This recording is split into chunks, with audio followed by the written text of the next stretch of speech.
오늘 우리에게 주시는 하나님의 말씀은 레위기 24장 10절에서 16절입니다. 레위기 24장 10절에서 16절 말씀. 우리 한 절씩 교독하시겠습니다. 24장 10절에서 16절 말씀입니다. 이스라엘 자손 중에 그의 어머니가 이스라엘 여인이요 그의 아버지는 애굽 사람인 어떤 사람이 나가서 한 이스라엘 사람과 진영 중에서 싸우다가 그 이스라엘 여인의 아들이 여호와의 이름을 모독하며 조저함으로 우리가 끌고 모세에게로 가니라.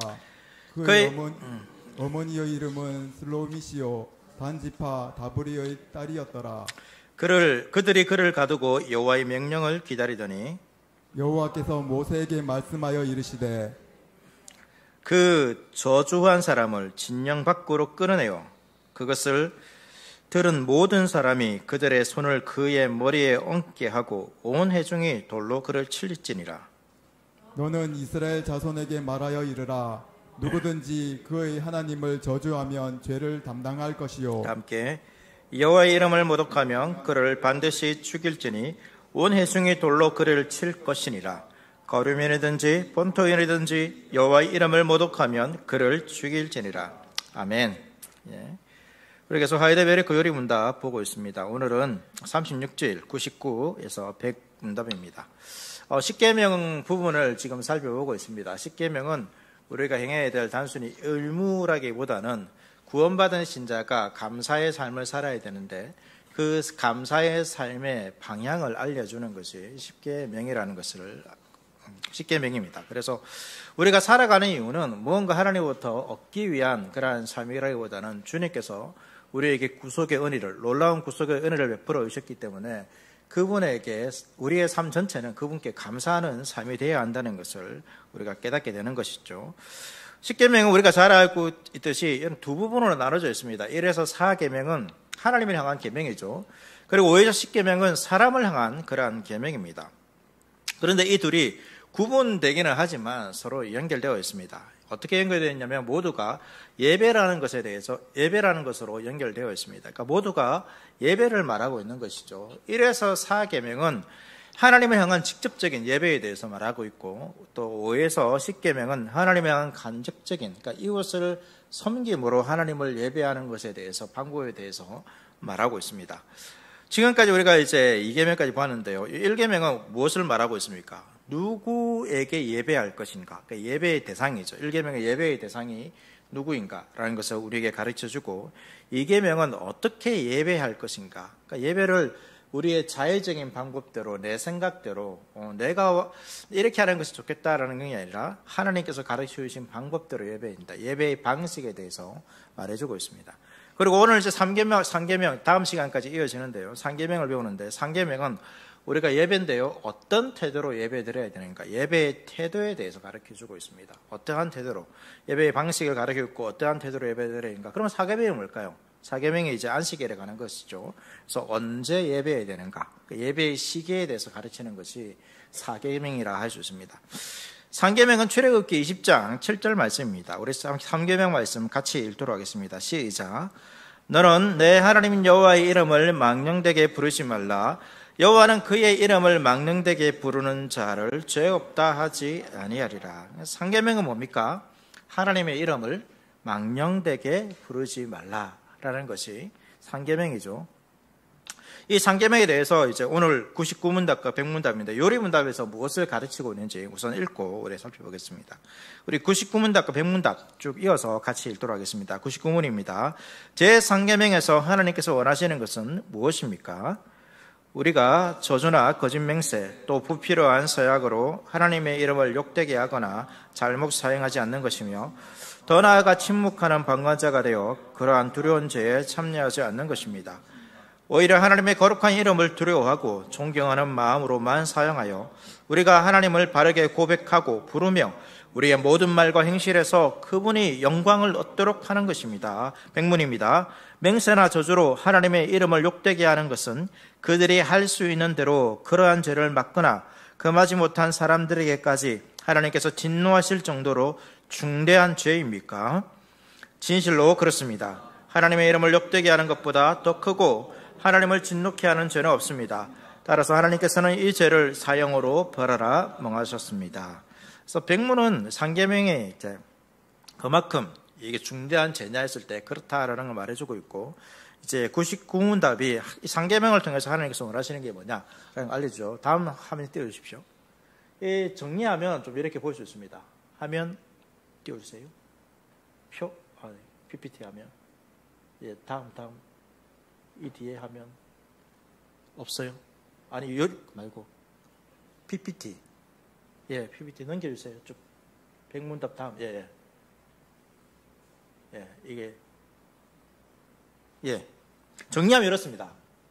상계명에서 하나님께서 원하시는 것, 금지와 요구가 있죠. 요구가 있습니다. 금지하는 것은 하나님의 이름을 욕되게 하지 않는 것이고, 그리고 이제 또 두려운 죄에 참여하지 않는 것입니다. 조금 겹쳐지고 그랬네요. 이 욕되게 하지 않는 것은 저주, 거짓맹세, 불필요한 서약을 하지 않는 것이고, 또 두려운 죄에 참여하지 않는 것, 그러니까 침묵하는 방관, 그러니까 우리가 침묵하지 않는 것이죠. 침묵함으로 방관자가 되어서 죄를 짓는 것을 하나님께서 금하고 있습니다. 요구하는 것은 그분의 영광입니다. 이 상계명에서 이제 적극적으로 우리가 해야 되는 것, 금지하는 것은 이 이름을 통하여서 불필요하게 이렇게 사용하는 것이고, 또 우리가 이 이름을 사용해야 됩니다. 무엇을 위해서? 하나님의 영광을 위해서 사용해야 되는 거죠. 그래서 모든 말과 행실에서 또 하나님을 바르고 고백하고 부름으로, 또 두려워하고 존경하는 마음으로 이 하나님을 사용해야 됩니다. 그래서 우리가 십계명을 하면서 우리가 금지의 말씀이 있지만 금지의 말씀만 보는 것이 아니라 또 다르게 반대편에서 적극적으로 우리가 하나님께서 이 말씀을 통해서 우리가 우리의 삶 가운데서 행하기를 원하는 것이 무엇인가라는 것을 우리가 보아야 되는 거죠.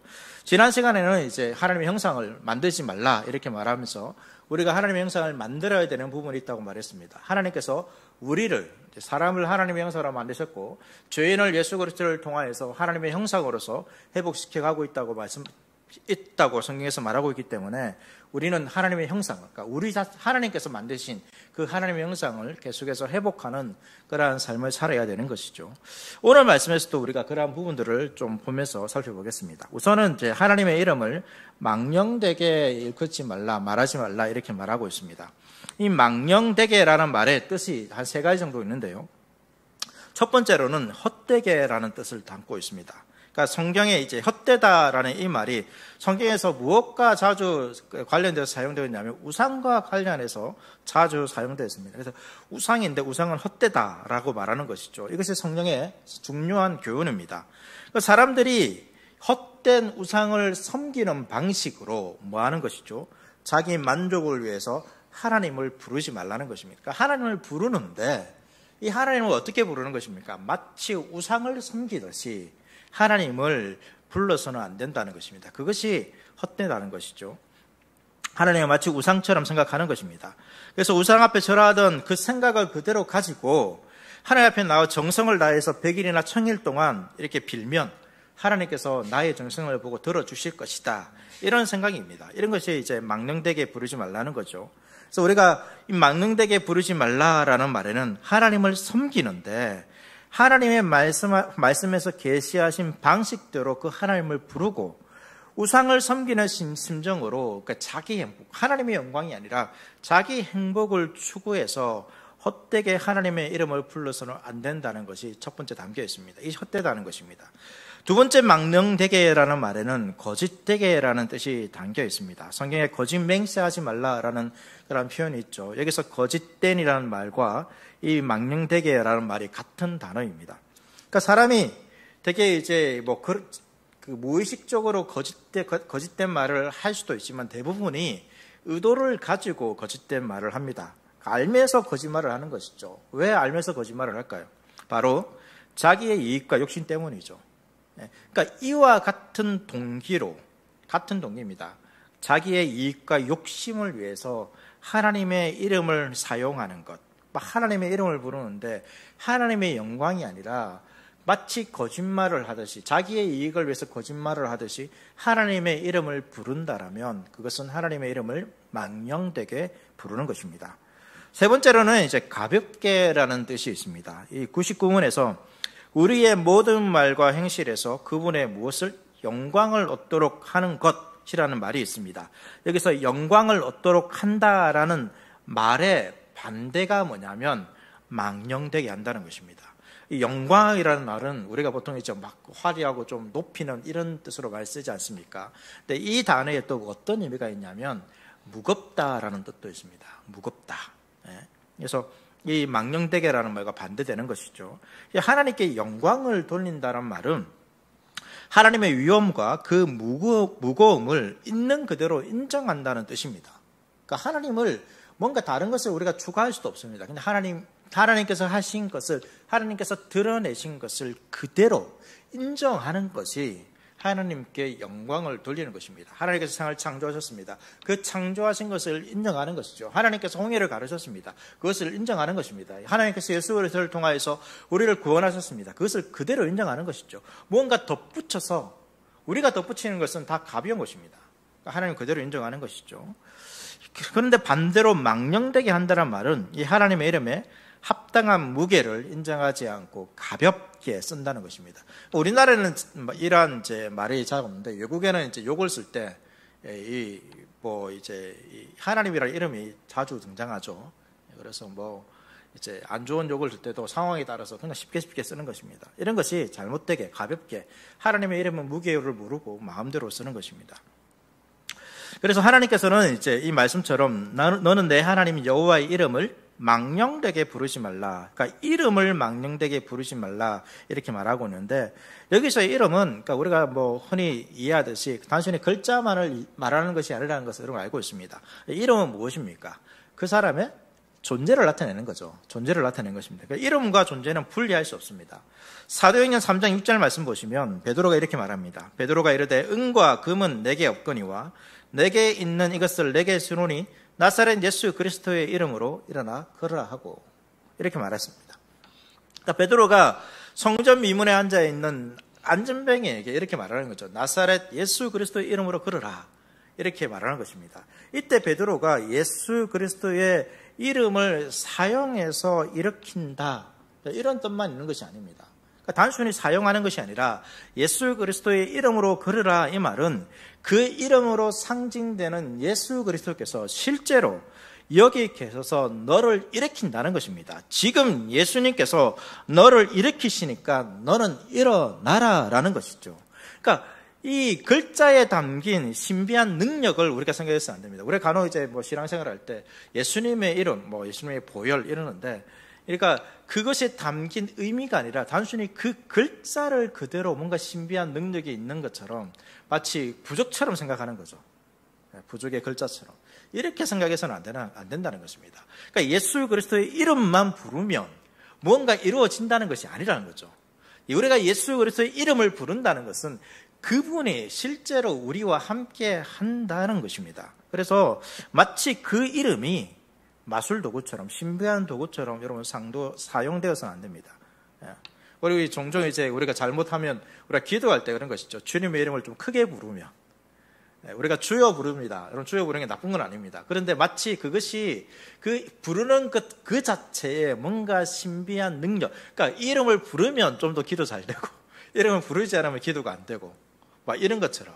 그러니까 그 이름이 그 이름 글자에 뭔가 신비한 능력이 있다 생각해서 안 되고 우리가 주님의 이름을 부르는 이유가 무엇입니까? 우리가 기도하는 곳에 주님이 있는 것이고 우리가 이 마음에 간절하기 때문에 주님의 이름을 부르는 것이죠. 그러한 목적에서 우리가 불러야 되는 것입니다. 그렇지 않고 단순히 그 이름을 사용하는 목적에서 그러니까 주님의 인격적인 그러한 어떤 관계가 필요 없이 그 이름이 가지고 있는 신비한 능력 이렇게 생각해서는 안 됩니다. 흔히 말해서 우리 성경도 그렇죠. 옛날에 여러분 성경을 이제 우리가 간혹 그럴 때 성경을 좀 어떻게 말을 그렇지만 저도 이 고신에 살아가지고 성경을 좀 오래되면 어떻게 됩니까? 교체하지 않습니까? 교체하면 이전에 있는 성경은 어떻게 합니까, 여러분? 이전에 있는 성경 어떻게 하면 됩니까? 버려야 됩니까? 가지고 있어야 되는데 버리면 좀 안 될 것 같은, 버리면 좀 불경한 짓을 행하는 이런 생각을 하지 않습니까? 우리 성경을 소중하게 여기는 마음은 좋습니다. 그러나 그런 마음에서 마치 이 성경 그 자체에 뭔가 신비한 하나님이 임재하고 있는 듯한 그러한 생각을 해서는 안 된다는 거죠. 그것은 잘못된 것입니다. 그것은 잘못된 것입니다. 성경을 소중하게 여겨야 되지만 그러나 그것 자체에 그러니까 그 자체가 신비한 어떤 도구로서 이해되어서는 안 된다는 것이죠. 그것과 함께 그 말씀으로서 우리가 함께 하시는 그 하나님을 생각해야 되는 거죠. 그래서 이렇게 하나님의 이름을 이렇게 이제 생각해야 되는 것입니다. 오늘 읽었던 내용의 말씀 보면 하나의 이야기가 나오죠. 여호와의 이름을 모독하는 그 죄가 나오고 있습니다. 이 이제 한 소년에 관한 이야기인데요. 이 소년의 아버지는 애굽 사람이고요. 소년의 어머니가 이스라엘 사람입니다. 그런데 이 소년이 이스라엘 사람과 싸우다가 정확한 내용은 없습니다. 근데 여호와의 이름을 모독했다라고 말하고 있습니다. 그 백성들이 여호와께서 어떠한 결정을 내리시는가 그 말씀을 기다리죠. 그럴 때 여호와께서 이렇게 말씀해 주십니다. 레위기 24장 16절 말씀 보시면 여호와의 이름을 모독하면 그를 반드시 죽일지니 온 회중이 돌로 그를 칠 것이니라. 거름이든지 본토인이든지 여호와의 이름을 모독하면 그를 죽일지니라. 그러니까 여호와라는 이름은 어떤 이름입니까? 하나님께서 언제 주셨습니까? 하나님께서 모세에게 주셨거든요. 모세를 통하여서 이스라엘 백성들을 출애굽하려고 할 때 주신 이름입니다. 사람들에게 내가 무엇이라고 나에게 나타난 이 당신을 무엇이라고 말해야 됩니까? 여호와라고 말하고 있습니다. 그래서 이 이름은 출애굽의 구원을 베풀어 주신 이름입니다. 그런데 이 이름 여호와라는 이 이름을 욕되게 한다는 것은 결국 무엇입니까? 출애굽의 구원을 욕되게 하는 것과 마찬가지입니다. 하나님의 구원, 그러니까 하나님의 존재를 욕하는 것이고 특별히 여호와의 이름에 담긴 하나님의 구원의 행위를 욕되게 하는 것과 마찬가지입니다. 그렇기 때문에 여러분 이 죄는 작은 문제가 아니죠. 구원과 관련된 큰 죄라는 것입니다.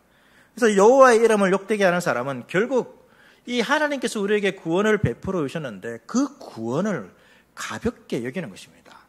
어떻게 보면 인정하지 않는다라고까지 말할 수 있는 것이죠. 여호와 이름을 욕되게 한다는 것은 여호와 이름을 욕되게 하는 그 말은 뭡니까? 여호와께서 우리를 뭘 구원했다라고 이런 것과 마찬가지입니다. 그렇기 때문에 하나님께서 이러한 판결을 내리시는 것이죠. 신약에도 예수님께서 비슷한 내용을 하시는 부분이 있습니다. 마태복음 12장 24절 말씀 보시면 이런 말씀이 있습니다. 바리새인들이 듣고 이르되 이가 귀신의 왕 바알세불을 힘입지 않고는 귀신을 쫓아내지 못하느니라 하거늘. 그러니까 바리새인들이 예수님께서 성령의 능력으로 하나님 나라가 나타났다는 것을 보여주고 있습니다. 그런데 많은 사람들이 따르니까 이 바리새인들은 자신들의 기득권을 옹호하기 위해서 예수님께서 성령의 능력이 아니라 귀신의 왕을 힘입어서 이러한 능력을 나타내고 있다라고 거짓 선전을 지금 하고 있는 것입니다. 예수님은 이러한 사들, 자신의 기득권을 옹호하기 위해서 하나님의 구원을 가볍게 여기는 것이 큰 죄임을 사람들에게 나타내시죠. 그래서 다른 죄는 사함을 받지만 성령을 모독하는 죄는 사하심을 얻지 못한다라고 가르치는 것입니다. 성령을 모독한다는 것은 성령을 통하여 하나님 나라 구원의 역사가 나타나고 있습니다. 또 성령을 통하여서 우리가 이 구원을 깨닫게 되는 것이죠. 그런데 그 구원의 역사를 믿지 않는 것입니다. 성령을 통하여서 우리에게 나타내는 그 구원을 믿지 않는 것이 바로 성령을 모독하는 것이고 구원을 믿지 않기 때문에 그들에게 하나님의 구원이 있을 수 없는 것이죠. 가장 큰 저주가 나타나는 것입니다. 특별히 또 자신의 현세적인 이유 때문에 주님의 구원을 부인하든 그러니까 우리가 복음을 전할 때 예수 믿는 것보다 그냥 예수 믿으면 손해볼 것 같은 거죠. 자신의 인생에 대해서 내가 가진 것도 이렇게 손해볼 것 같고 요즘 많은 사람들이 교회를 비판할 때 가장 비판하는 게 뭘까요? 교회가 목사가 돈만 헌금하라는 말이 다 돈만 걷어간다라고 돈만 이제 추구하는 집단이라고 이렇게 욕을 많이 합니다. 그래서 교회 다니면 거지 된다 이런 말도 있습니다. 교회 다니면 그런 것처럼 사람들이 이 교회에 나오면 자신의 것들을 손해본다는 것이죠. 그리고 자신의 인생의 즐거움도 누리지 못한다는 그러한 생각을 가지고 이 자신의 현세적인 이익 때문에 주님을 부인하든지 또는 가볍게 여기는 사람들이 있습니다. 자신의 어떤 이 땅의 삶이 중요한 것이죠. 그래서 주님의 구원을 더 깊이 묵상하고 생각하는 것이 아니라 그냥 가볍게 신앙생활을 가볍게 하는 것입니다. 어떤 취미생활을 하듯이 가볍게 하시는 분들이 있습니다. 그러한 것이 곧 성령을 모독하는 것입니다. 그러니까 자신의 욕심 때문에 어떤 목표를 딱 정해놓고 또 그것을 이루는 것이 하나님의 뜻이다. 그러니까 자신의 목표입니다.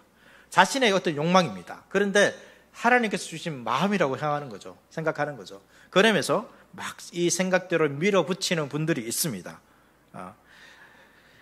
이것은 자기의 생각을 하나님의 뜻이라 하면서 하나님의 이름을 잘못 사용하는 하나의 이해입니다. 이런 것을 하나님의 이름을 망령되게 하는 것이죠. 이렇게 해서는 안 됩니다. 이것이 하나님 금지하는 것입니다. 그런데 우리가 이제 하나님께서 요구하시는 것이 있죠. 금지하시는 것에 따르면 요구하시는 것이십니다. 그 하나님의 영광이죠. 그 하나님을 적극 하나님의 이름을 더 바르게 부르는 것, 이것을 우리가 해야 됩니다. 근데 이것이 이제 어디에 종합적으로 드러나냐면 예배 가운데 드러나는 것입니다. 예배입니다. 요한복음 4장 23절과 24절 말씀 보시면 아버지께 참되게 예배하는 자들은 영과 진리로 예배할 때가 오나니 곧 이때라. 아버지께서는 자기에게 이렇게 예배하는 자들을 찾으시라니 하나님은 영이시니 예배하는 자가 영과 진리로 예배할지니라. 이 말씀은 예배의 핵심을 가르치는 말씀입니다. 그러니까 이전의 성경에 영과 진리가 뭐로 번역되는지 아십니까? 신령과 진정으로. 신령과 진정 이러니까 여러분 어떤 생각이 듭니까? 어떤 마음이 듭니까? 이 말씀을 어떻게 이해됩니까? 우리가 그러니까 좀 내가 정성을 다해서 내 영혼과 마음을 다해 정성을 다해서 진실된 마음으로 하나님께 예배드려야 되겠다. 그러니까 우리의 정성이라는 이런 좀 표현이 많이 생각됩니다.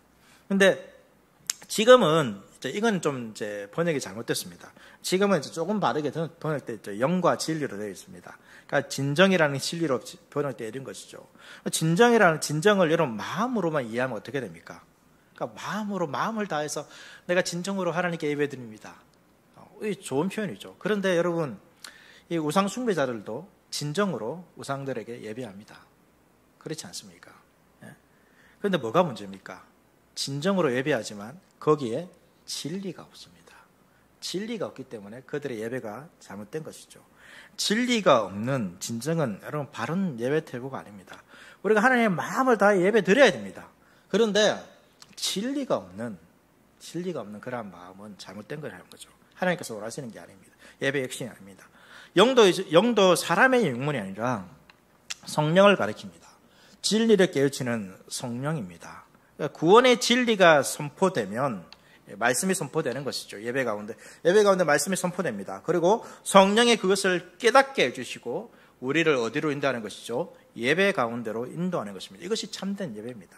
그러니까 예배는 단순히 내 마음만 잘 추스러서 뭔가 잘 갖추어서 드릴 수 있는 것이 예배가 아니라 그 예배의 가장 핵심은 하나님의 구원의 진리가 선포되어야 되고 성령께서 주시는 그 마음을 따라서 그것을 깨닫게 해주시는 마음을 따라서 하나님께 예배하는 것이 참된 예배입니다.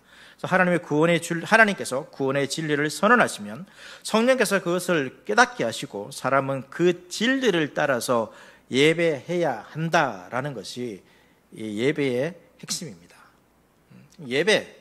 예배라는 이 말을 그대로 번역하면 하나님께 절한다는 것이죠. 절하는 것입니다.